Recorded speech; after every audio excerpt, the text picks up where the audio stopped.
Assalamualaikum warahmatullahi wabarakatuh. Alhamdulillahirabbil alamin. Asyhadu an la ilaha illallah wahdahu la syarikalah. Muhammadan abduhu wa rasuluh. Allahumma shalli wa sallim wa barik ala sayyidina Muhammadin abdika wa rasulika nabiyyi ummi wa ala alihi wa ashabihi ajma'in. Amma ba'd. Pemirsa dimanapun Anda berada, kita berjumpa kembali dengan saya ya.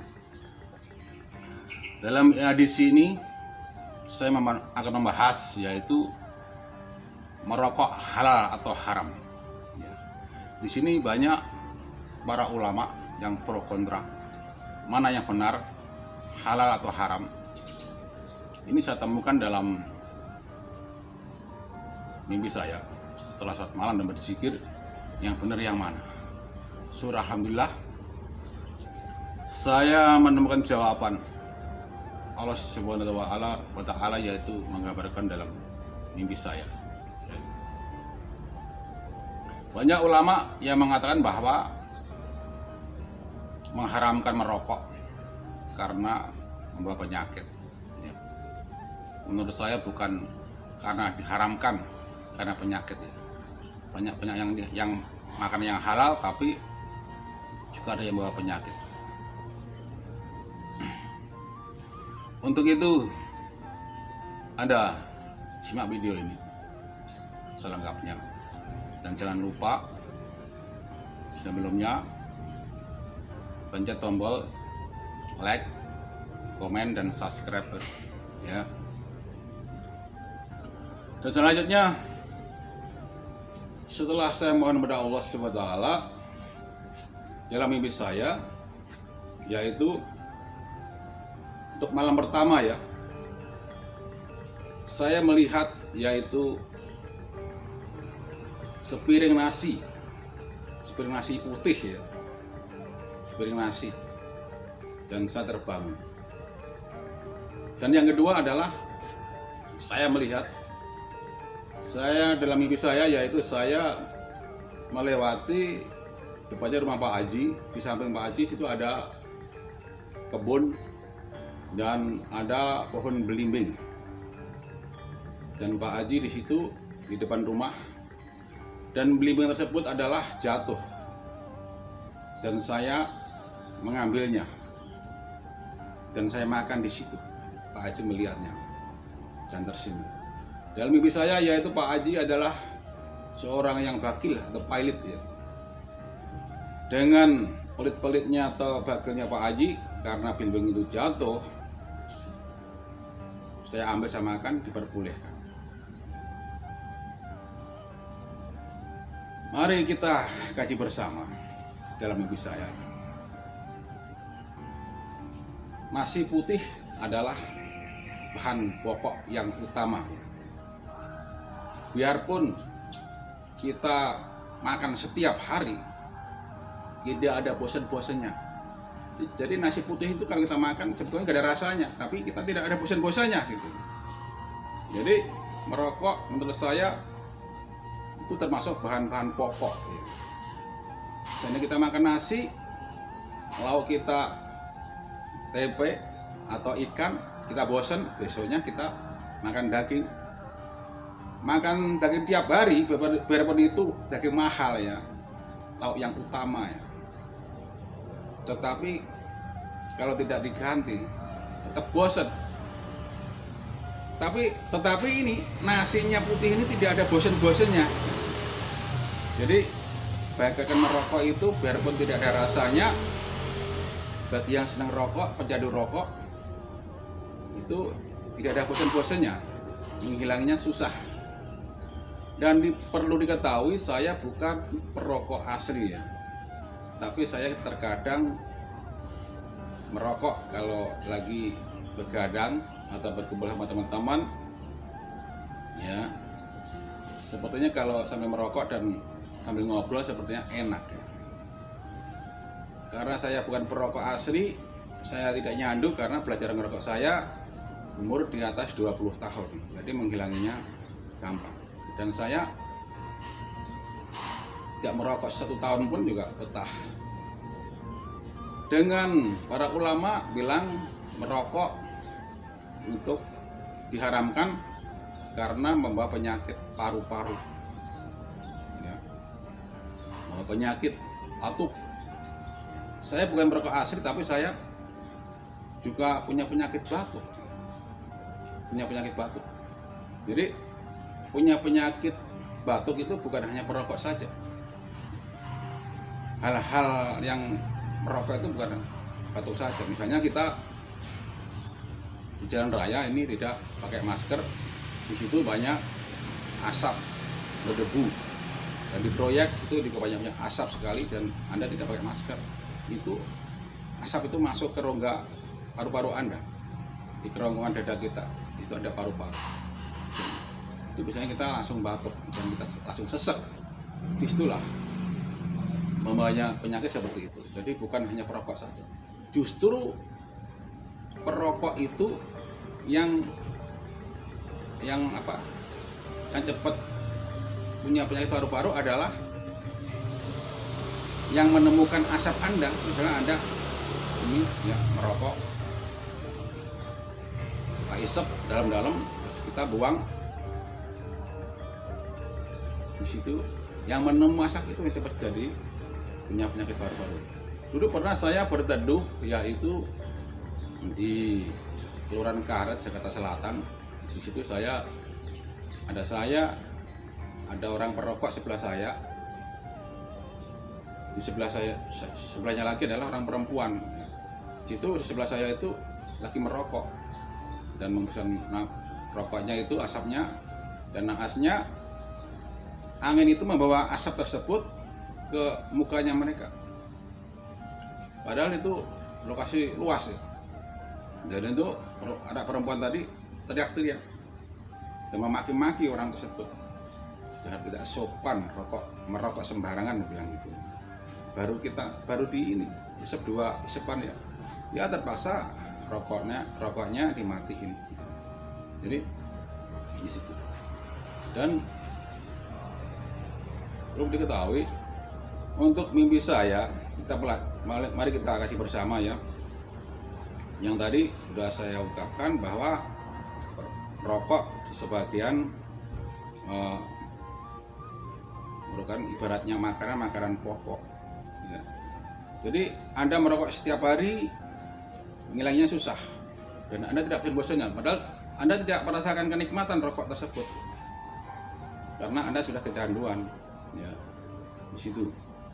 Jadi umat Islam menurut saya boleh merokok seperti Pak Haji. Yang kedua tadi kan saya melihat belimbing ya, belimbing, dan saya makan separuh ya. Saya makan separuh nih. Ini belimbing ya.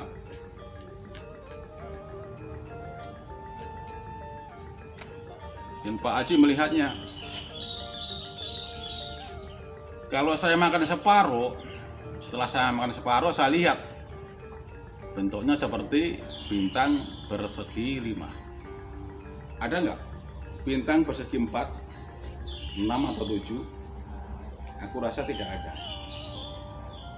Apa kaitannya dengan buah belimbing ini? Belimbing ini adalah menurut saya lambangnya atau lafadznya termasuk umat Islam, buah belimbing, bintang bersegi 5 kalau buat buah ya. Kita lihat di kubah masjid atau musola, di situ biasanya tuh ada lafadz bintang segi 5 dan juga bulan sabit. Bulan sabit adalah tanggal 1, Allah Maha Satu. Itu menurut saya ya. Dan apa kaitannya dengan bintang bersegi 5? Bintang bersegi 5 adalah rukun Islam, ada 5. 1 syahadat, 2 sholat, 3 zakat, 4 puasa, 5 haji. Jadi bulan sabit adalah 1, Allah Maha Satu. dan di dalamnya bintang sekelima biasanya warnanya emas ya, atau seperti belimbing yang sudah matang begini. Itu kalau di atasnya bulan dikasih lafaz Allah itu malah lebih jelas. Jadi Allah Maha Satu dan syariatnya di dalamnya adalah bintang sekelima. Jadi itu mengkaitkan dengan rukun Islam ada 5. Jadi masing-masing lafaz tersebut adanya di atas. Ini umat Islam harus paham dengan belimbing ini ya,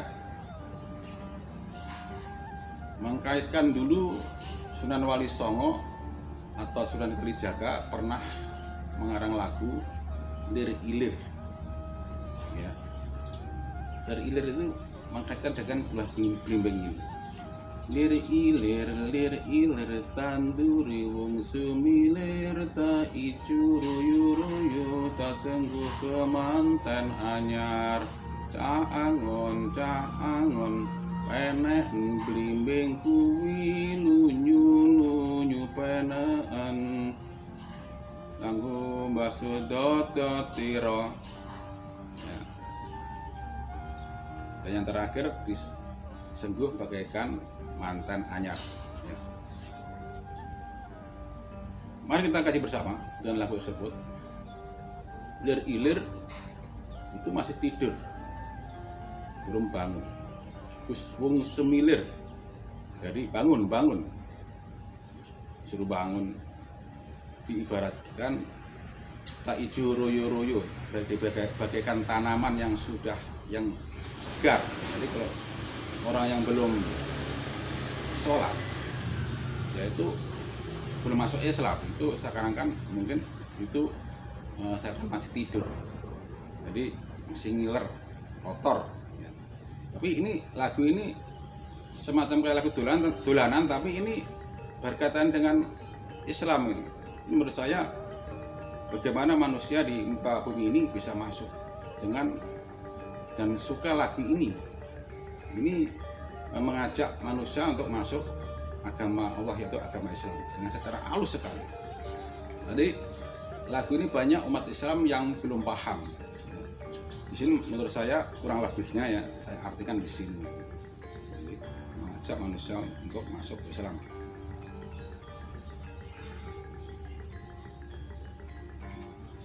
Jadi Cah Angon itu anak penggembala. Anak penggembala itu orang kecil, miskin. Peneken blimbing kuwi, biarpun licin, panjatlah blimbing itu, buah itu. Ambil buahnya. Biarpun licin seperti apa, panjatlah. Setelah mendapatkannya, disuruh memakannya. Di sini menurut saya anak penggembala tersebut suruh mempelajari rukun Islam, biarpun susah seperti apapun tetap disuruh mempelajarinya. Dan misalnya mempelajari sholat ya, yang agak susah mempelajari sholat, biarpun susah seperti apa suruh mempelajarinya. Setelah bisa dan suruh memakainya, karena sholat mencegah perbuatan keji dan mungkar. Jadi sebelumnya udah bajunya kotor atau sebelumnya udah bisa melakukan keji dan mungkar udah kotor, dengan adanya sholat, setelah sholat berzikir dan memohon doa Allah, minta pengampunan, saya yakin Allah SWT akan mengampuni sebelum datangnya ajal.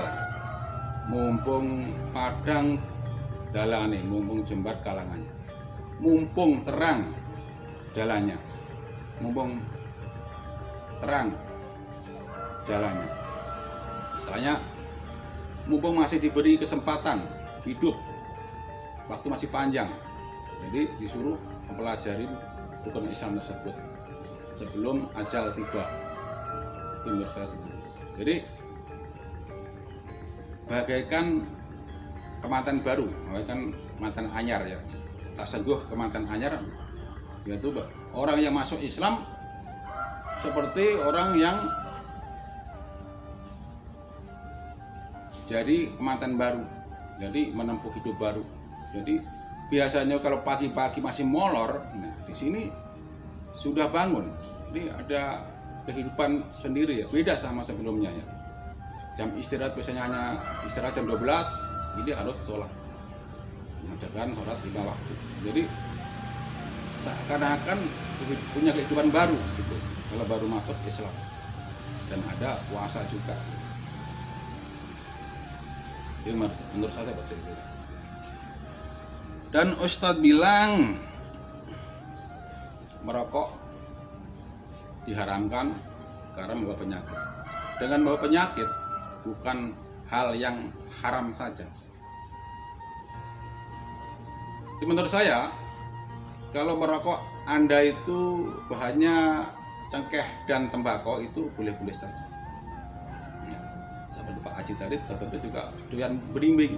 Jadi orang Islam, orang Pak Haji, Kiai, Ustadz boleh merokok. Ya. Apakah merokok halal sepenuhnya? Menurut penelusuran saya belum tentu. Untuk itu simak video ini sampai selesai. Ya. Anda merokok misalnya sehari 2 bungkus. 2 bungkus itu harganya di antara 20 atau 25. Kalau Anda belikan beras itu dapat 2 liter. Kalau Anda kekurangan, tentunya mendingan dibelikan beras ya.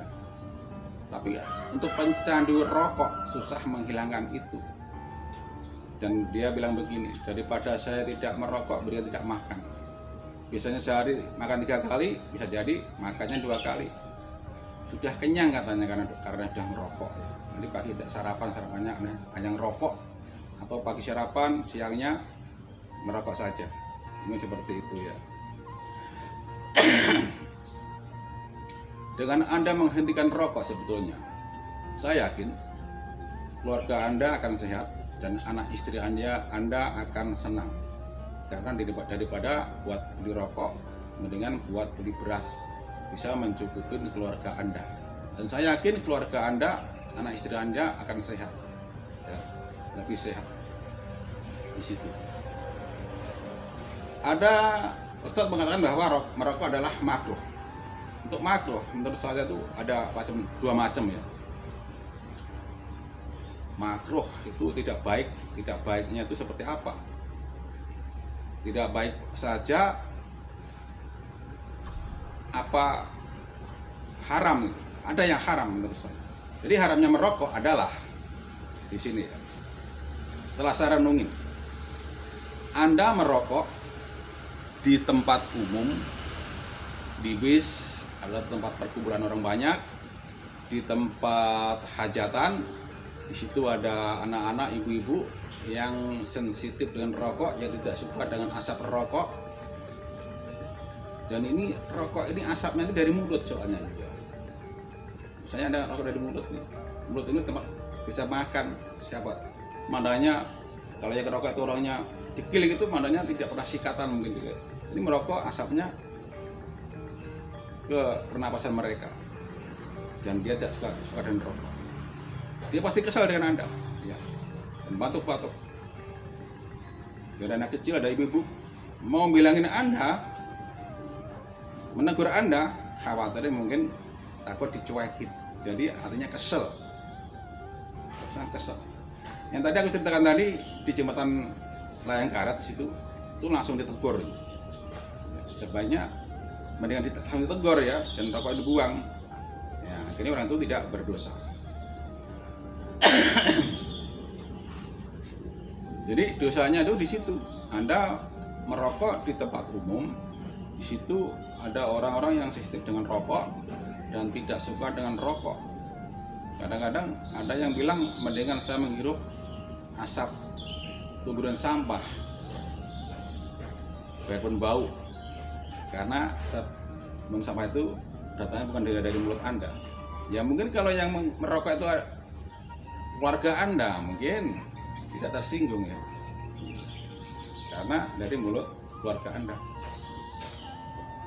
Jadi dosanya merokok adalah Anda merokok di tempat umum, dan di situ ada orang yang sesuatu rokok tidak suka dengan Anda merokok. Situ itu makruhnya, di situ makruh tapi haram. Itu setelah saya pelajari, itu dalam mimpi saya yang pertama adalah merokok itu sebetulnya halal. Ya, mimpi saya pertama melihat nasi sepiring, nasi putih, itu berarti rokok sebagian ukurannya makanan bahan pokok ya. Ada Ustadz merokok diharapkan karena bawa penyakit. Yang diharamkan itu bukan hanya yang bawa penyakit, itu bukan hal yang bawa penyakit aja. Jadi Anda merokok ini, Anda mengharamkan karena bawa penyakit.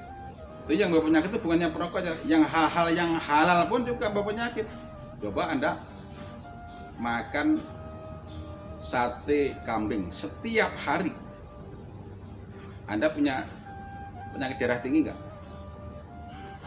Anda setiap hari makan yaitu kacang-kacangan yang Anda umurnya di atas 50 tahun setiap hari, tentu Anda akan punya penyakit asam urat.